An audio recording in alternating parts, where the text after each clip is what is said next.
This podcast is a production of Unfiltered Studios. If you would like to know more about joining Unfiltered Studios, please visit our website at unfpod.com for more information.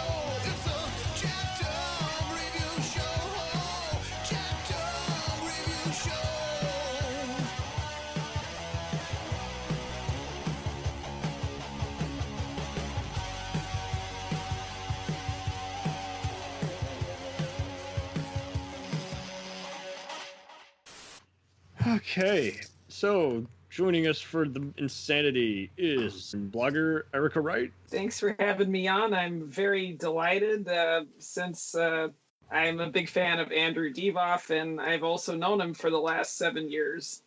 Yep. So excited for this discussion. Erica has also worked on a few different Giallo experimental horror films, so another filmmaker to add to the conversation.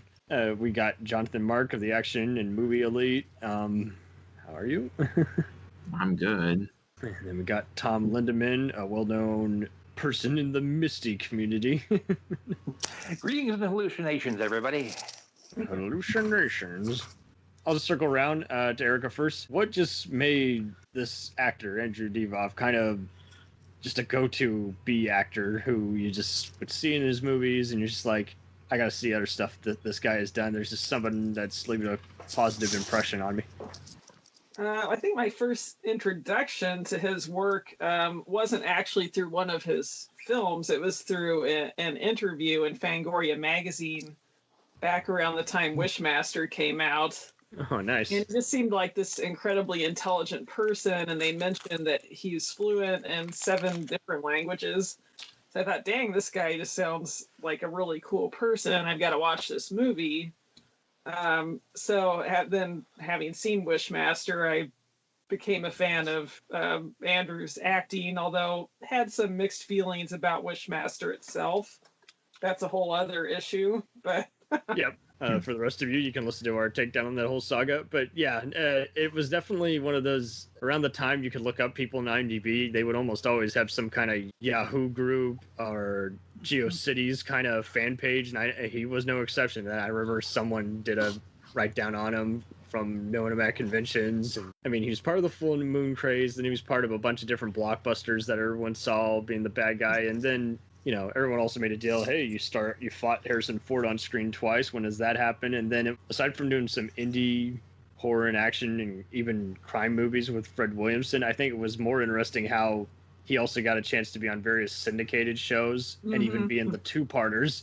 So he basically had recurring roles. And so it was like, okay, he didn't just need Carlton Cuse to, you know, get him to guest star on his hit show the whatever year. So, John, I'll let you weigh in. What made you kind of recognize Divoff? Were you know, I had college. Did you have any other source besides just diving into various cult movies at the stores? Well, for me, I was in high school watching Another 40 Hours for the first time. Oh, okay. Even earlier. Yeah, that's what introduced me to him, and made me go, I have to check out the rest of this guy's stuff, because he actually quite impressed me in that role. Right, James Remar's brother. Mm-hmm. Oh, man, ruthless biker.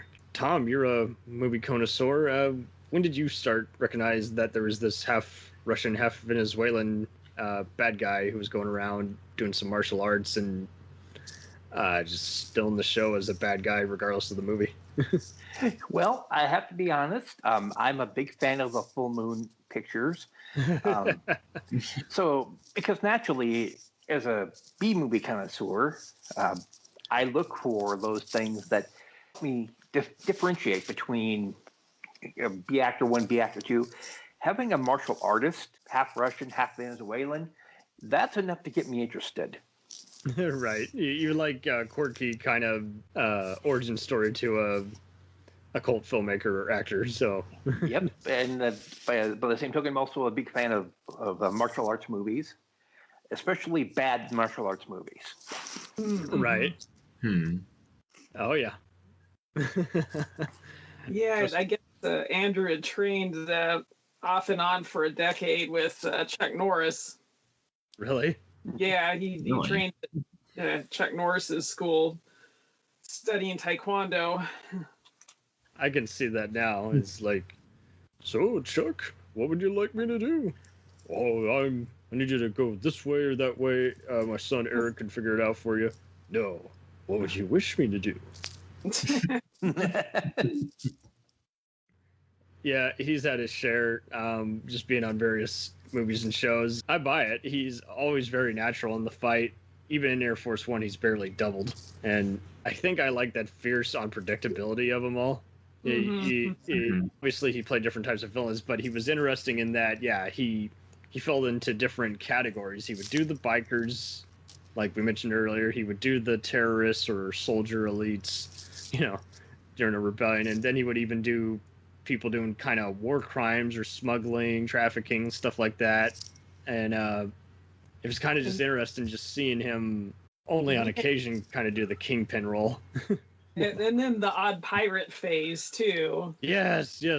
Well, definitely plenty of even jokingly repeatedly playing people named Blackbeard. I don't know why, but some people saw him just as a pirate, and it was interesting there because it's like, wow, I didn't know you had it in you, but man, this is more than community theater. This is great.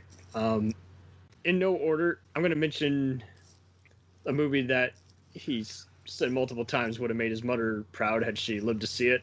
Toy Soldiers. Yes. Yeah, I think that's probably my favorite of his feature. Don't touch the wires. Don't touch the wires. Yeah. Definitely one of the ones I think actually was the first one my mother saw him in. But yeah, it was interesting. Just I think with this one, it's just like all the Dog Day Afternoon or Die Hard type in a school type movies. What made it better than just being another knockoff was it really is kind of suspenseful. It's interesting seeing the twist they add, how one of the rich dads has mafia connections and tries to interfere with the whole hostage crisis or some other interesting subplots. It was interesting seeing Will Wheaton off of Star Trek and Stand By Me try and do something dramatic. Sean Astin got to carry the movie a bit, and this was early in his career. And I really do like some of the different terrorists here, the bomb maker, and Divoff is just very reserved to where you almost feel like, it's like, am I watching a documentary? Oh my God, he's just very freaky to me. At least until he gets unhinged near the end. And I'm sure he studied a documentary on terrorists or read up on them, because I mean that is kind of what they do. We like to play it up as, I'm gonna bomb you, and it's like, willing to die now, and it's like, well, it depends on the terrorists, and I'm sure many of them would be calm. They let everyone else be their body shield first, and then when things are getting heated, they just pull out all the stops. Yeah, and really that's what you look for in a good movie villain, especially B movie villain. Somebody who can play that cool type. Somebody who does stand out, whether it's a kingpin or whether it's a lackey. The one I can think of off the top of my head, the only thing I can kind of compare it to is Robert Zadar from the first Samurai Cop. He was cool. Man, it is kind of fun how, Zadar had a lot of independent direct-to-video movies, and everyone only knew him as, isn't he the guy from Maniac Cop and Tango and Cash? But Divoff's been fortunate enough to have a bit of TV and other independent entries, and he's definitely would be in my top 10 B-movie actors of the 90s and 2000s, because, I mean, with this one, he definitely did some studying, and the movie does a good job of never being dull. You're not waiting for someone to just get shot when he's just channeling around looking for who has, access to the labs and all that. And you feel like it could happen on the 6 o'clock news. It'd be a total shit show. There's another one where he played a villain that I also found sort of interesting, because for the most part, he plays it straight in this type of film, and that's a little down dirty shame. I was going to mention that too. That Oh. yeah, I definitely had black friends who knew him specifically from that movie because they watched it all the time. It was making fun of blaxploitation films, Mm-hmm. much like Black Dynamite did years later. Damon Wayans was becoming a tough Shaft type guy. Who would have thought? And yeah, Divoff's entrance where he does that whole "Hey man, you don't look so good" after his Ben just knocked him out, looking over his unconscious body. I'm like, good God. We haven't even gotten to the over the top part, and I think what's even more amusing is he's not even the main bad guy. You think That's he true. is. He's more like the tertiary character because there's two other crooked feds, and I did see this movie a few years ago, and it's definitely a gem, and it wasn't easy for me to get into at first because it was one of those movies. Whatever channel I saw it on, it was really poorly edited. And it's not including the language. It's just, for some reason, they clearly omitted a bunch of stuff. And so because it's a slow burn, kind of gotcha, I was just like, I'm trying to find something good about this movie, and I'm not seeing it. And then I just revisited it. I'm like, okay, I'm seeing people constantly mention this one, and I do love Andrew, so I've got to rewatch this. And glad they did. I don't think anyone will really get too offended by it even. I mean, it's just it's just very organized with the tropes of the genre it's making fun of. The cast all has really good comedic timing, especially Jada Pinkett with Keenery Ivory Wayans, and I guess you could say it's just slick. And this was during the time when a lot of parodies were backfiring. It's like they weren't balancing out the tone very well with the stuff they were making fun of, and it's done before you know it. And I did not notice too many slow moments in my last watching of it. So I mean, No, it moves at a pretty quick pace, and it certainly delivers on the action when it's there, particularly in the finale. It ends in a mall. Yeah. Very twisted too, because it's like everybody's getting played, and instead of just resorting to Tarantino kind of things, it's like it's funny seeing Andrew kind of, I wouldn't say becoming wimpified, but it's just so funny. He starts using body shields. He's like, oh, you're not going to shoot for your leading lady. It's just like, just do other kind of just playful stuff. Want the suitcase? And a car gets crashed in that mall too. So, I mean, that's good stuff. And they duke it out, I think, in the main water fountain, if I'm not mistaken. Yep, they do. And he gets a few witty lines there too, as he's evading the punches or taking them, and that's kind of adds to the fun of it. Tom, I'll let you mention a role. Well, this isn't the first one I saw him in, but it's one that is the most recent one I've seen him in a cinematic classic that as Mac and Me. God. Oh my. I even know he was in that. You do know we're ranking this on their best roles, right? Yes, I do. God. Wow. But this plays into my wheelhouse because as a fan of B movies, and especially Mr. Science Theater 3000, that was one of those that was involved in the Gauntlet that they had most recently. And for me, it's almost like you're looking at a jeweler's cloth sometimes. You have to find the imperfections in the movie, but then occasionally you'll have somebody who pops out. In this case, I thought he played a minor role, but I do think he was one of the only bright spots in there. And you have to look at from this perspective of the rest of the cast, the rest of the movie, everything, the special effects, the script, the whole... everything else. That was the jeweler's cloth to let this man shine through. Wow. Okay, then. Maybe honorable mentions. It's one that people haven't seen a whole lot of, but Killers in the House. Yes. I think it was a USA TV movie. It was so good. Yeah, his acting in that is phenomenal, and it's I still think the story holds up. I mean, especially for circa 1997 television. Yeah, It is Ewan pretty, Kruger. it's pretty good. Yep. Ian Kruger did plenty of Dog Day Afternoon, Die Hard type movies like Arlington Road and Reindeer Games, and this is one of his earliest screen credits. It's kind of, I like how it's not very reliant on music, and you don't really even know what you're getting because, you know, it's just these psychos coming into town, shoot up a shop, and then take the bus and just find the nearest house they can rob. And it's got Barney Miller himself, Hal Linden in there briefly, and again, Mario Van Peebles has a lot to play off of Andrew, so that's kind of cool seeing that cat and mouse. Yeah. Two B movie favorites. Yeah, and also the fact that I like the fact that the bad guys are these white collar banker types.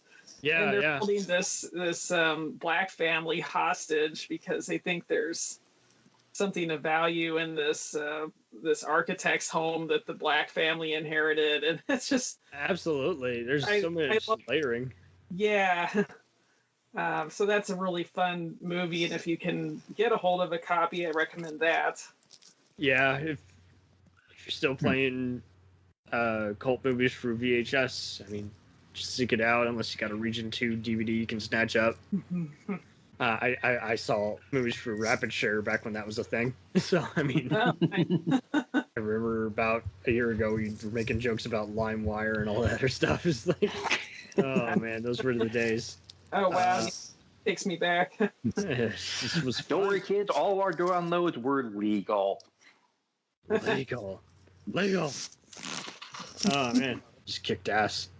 Early '90s, they were a big leap for him. You know, he was done being the, just the drive-in movie actor or the guest star of the week anymore. Now at that point, you know, he was actually acting full time. Toy Soldiers had gotten him some attention. He was doing Full Moon stuff around the same time, and he just was giving up the valet business by that point.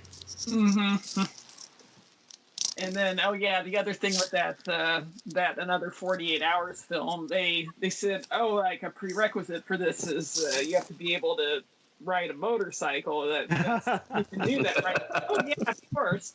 And thinking that he'll have time to learn from someone, they're like, oh, okay, we got motorcycles right now. And you want to jump on and show us what you can do? Oh my god! It's just wow.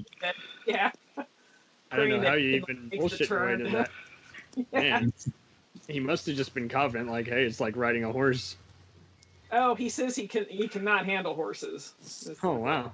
I know all kinds of obscure Andrew Divoff trivia just from having known him for the last 7 years and working for him. But his sister runs a horse sanctuary or horse rescue in Guatemala.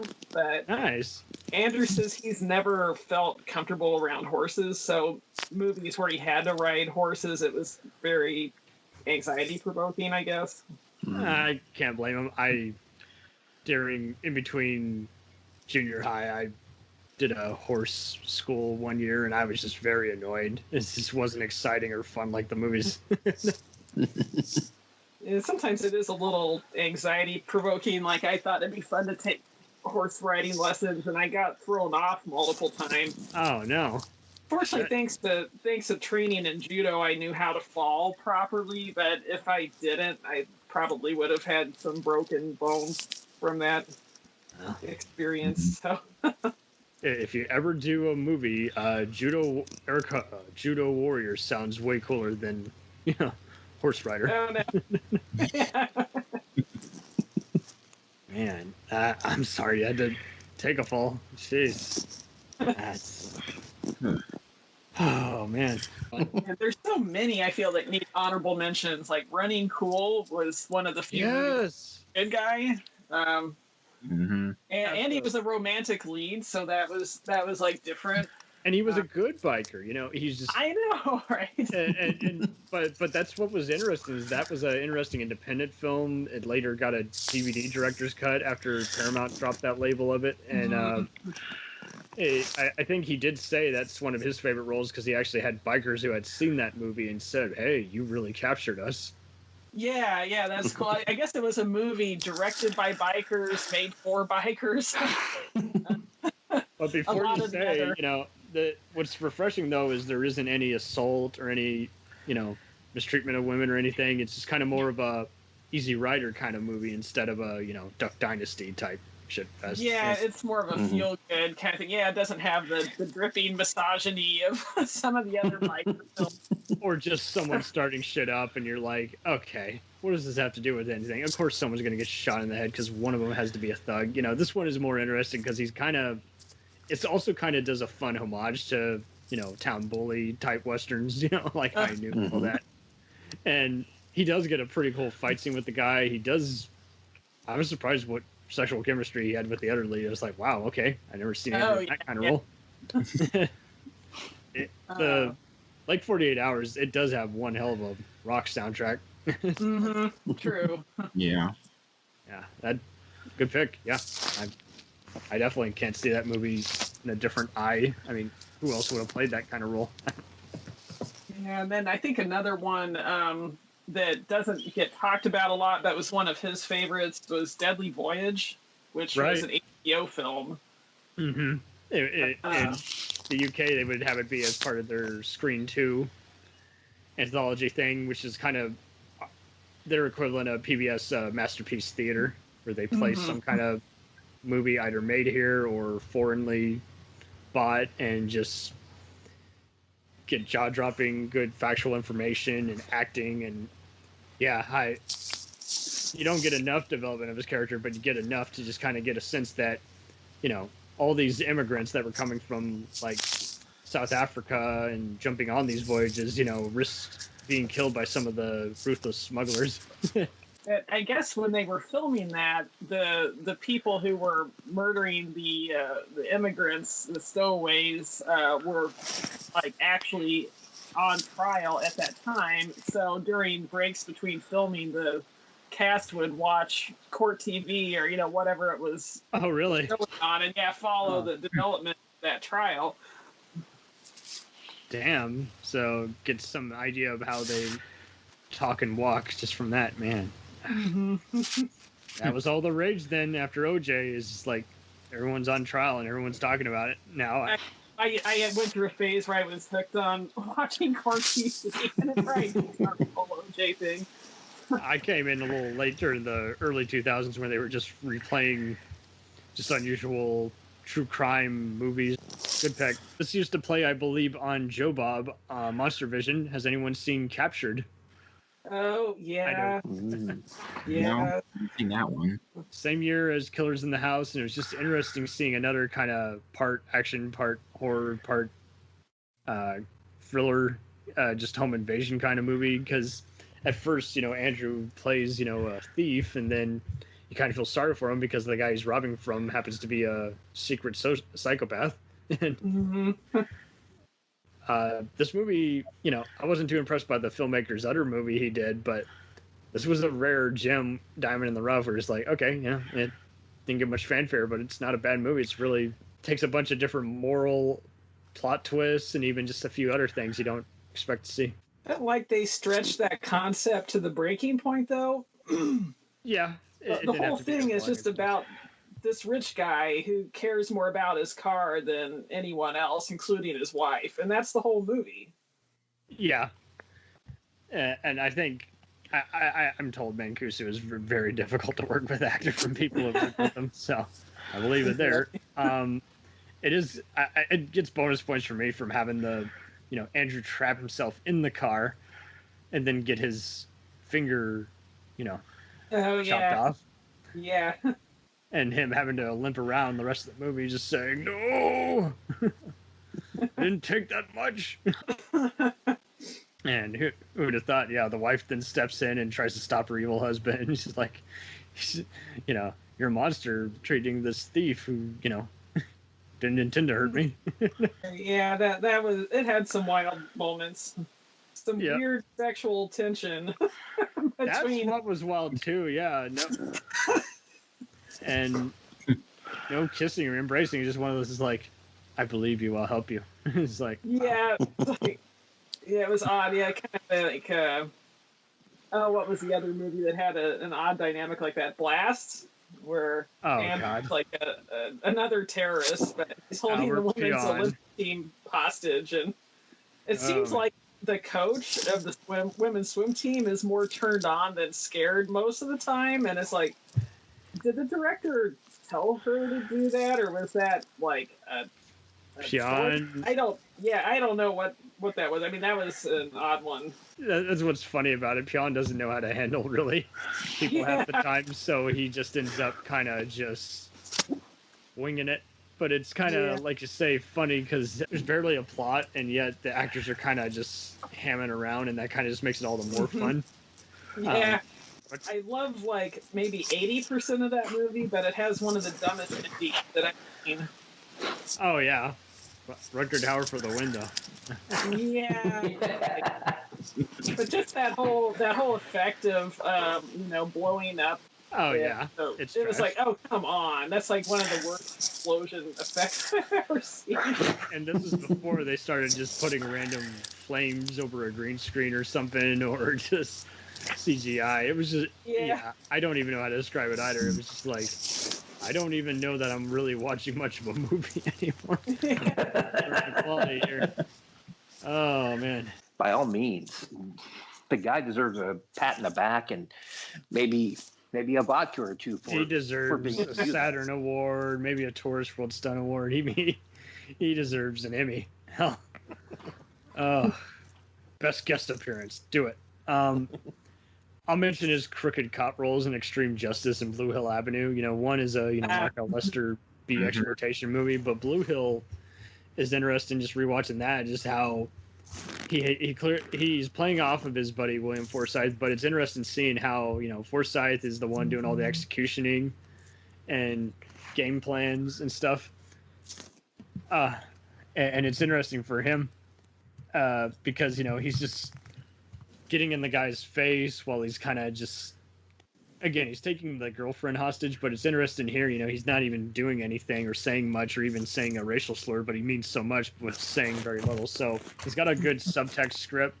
And it's just interesting. He's like, your kind has no idea what they're in for, or some shit like that. It's like, your kind, saying that to a black gang, damn, who you're not only trying to forge an arrest over, but also trying to set them up against, Macbeth style and doing all this other just stuff. Is like, man, these are very manipulative dickheads who are just trying to own every block that they're on, And I mean, they even go into a barber shop and say some other just off-colored things, and it's like, well, yeah, no, we shouldn't have asked you guys at all. It's like, man, is that they're saying enough that they can legally get away with and just say, yeah, no, I never said that.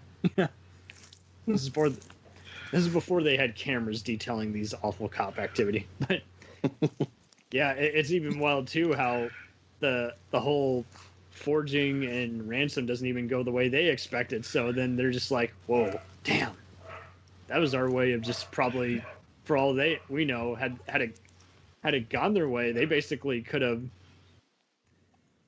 easily just fled the country and lived in retirement with all the stolen gangster money they were trying to loiter. But damn. Yeah, it's cool seeing William be the blunt guy and Andrew being the reserved guy who's just kind of the right hand. Mm-hmm. And I'll mention a movie Erica was fortunate enough to review, Demons. Oh, yes. Yeah, that one is relatively recent. I feel like his character in that had a lot of depth, and there was some interesting twists.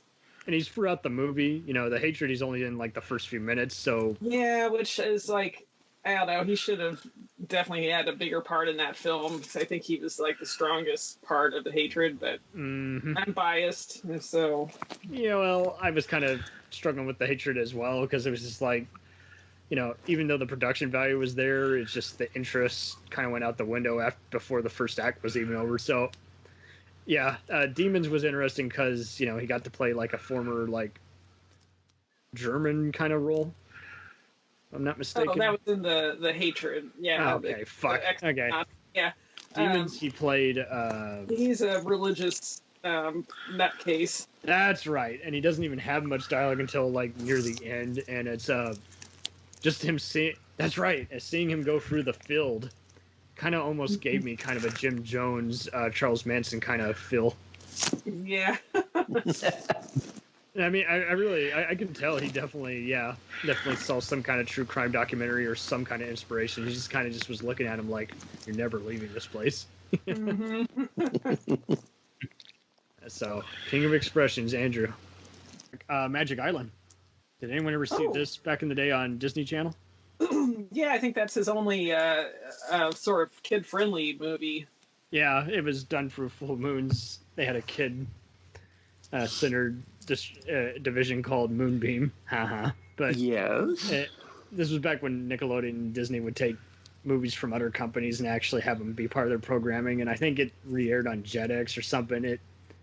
It's a fun movie. And what's funny is I brought it up with my sister, and she's like, I think I might have seen that. You know, Dave Faustino from Married with Children appears there. You know, he is the lead. Yeah, it's just cool seeing him play another Blackbeard kind of guy, and he really does get some amusing lines. And it's a watchable kids movie instead of just being a stupid. This is around the time everyone had to be like Home Alone, and it's like, stop it already. But no Home Alone here. Just people around on an island, and not too goofy a score or narration. He gets a wacky fall, not to his death, but just like. I will say, Erica and I saw the movie Vault, and it was kind of disappointing that he wasn't a bigger part of that heist movie, because it was inspired by actual events. And I guess they shot more with his character, but for some reason, most of his scenes were cut out to the point there was no point in even him being there, really. So, I mean, I think he was a little disappointed, too. Yeah, it's just... Because he was the guy who would kind of help pick the vault, and as well as just determine if it was in there. You know, just he uses like almost a stethoscope kind of thing, and it's like, that's kind of cool. And I mean, he even was in a promo image I saw of everyone all dressed up, and was like, I must confess, I'm not the biggest Theo Rossi fan after Sons of Anarchy, but but Clive stand-in from Vikings was pretty good there with a Doug His 70s type wig and progressive girlfriend. It's an interesting 70s tale, but it's kind of a slow burn noir thing. It would never make his top 10 movies, but it was interesting seeing what stuff did make the final cut. But yeah, I can't wholeheartedly recommend it. I think we're out of we nuked this one, guys. I thank you all for being on here. We'll return after these messages. If you like small-town mystery, crazy news, and wild history, then the Florida Men on Florida Man podcast is for you. Each week, Josh Mills and Wayne McCarty bring you the absolute best Florida has to offer. So if you're looking for a show that's safe for the family, but funny enough to help you escape everyday life, then listen to the Florida Men on Florida Man podcast. That's Florida Men, plural, on Florida Man podcast. Hey, it's Brent Pope, the host of Breakfast with Brent Pope. You've seen me on some of your favorite TV shows saying things like, give it up, Jimmy, you gotta sink this putt to win. On Breakfast with Brent Pope, I sit down with guests from the entertainment world, and we do it all over breakfast. Or should I say Brentfast? Every week on Brentfast, you get inside Hollywood info and tips, great breakfast recs and booty debates. Most of all, you get the most delightful 30 minutes of your week. So dig in, it's Brentfast time. Listen at Brentfast.com, Apple Podcasts, or wherever fine podcasts are found.